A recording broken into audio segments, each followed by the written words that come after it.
ఇంత చక్కటి ప్రణాళిక, ఇంత అందమైన దేవుని యొక్క సువిశాలమైన హృదయాలోచన, ఇదంతా మానవుని కొరకే.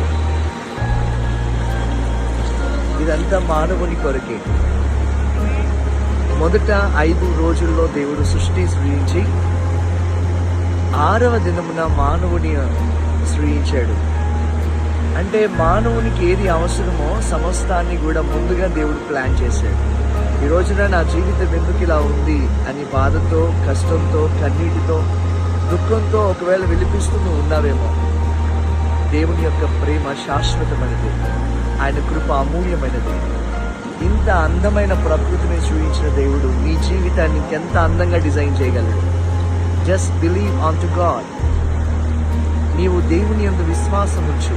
ఆయన ఉన్నవాడు, అనువాడు, నిన్న నేడు నిరంతరం ఏకరీతిగా ఉన్నవాడు, ఉన్నానని నీతో అనువాడు. ఆ ప్రభువైన యేసుక్రీస్తు నామమందు విశ్వాసం ఉంచు. దేవుని యొక్క అద్భుతమైన మహిమను నువ్వు చూస్తావు. God bless you. నీకు సమాధానము కలుగునుగాక, మీకు నెమ్మది కలుగునుగాక. ఆమేన్.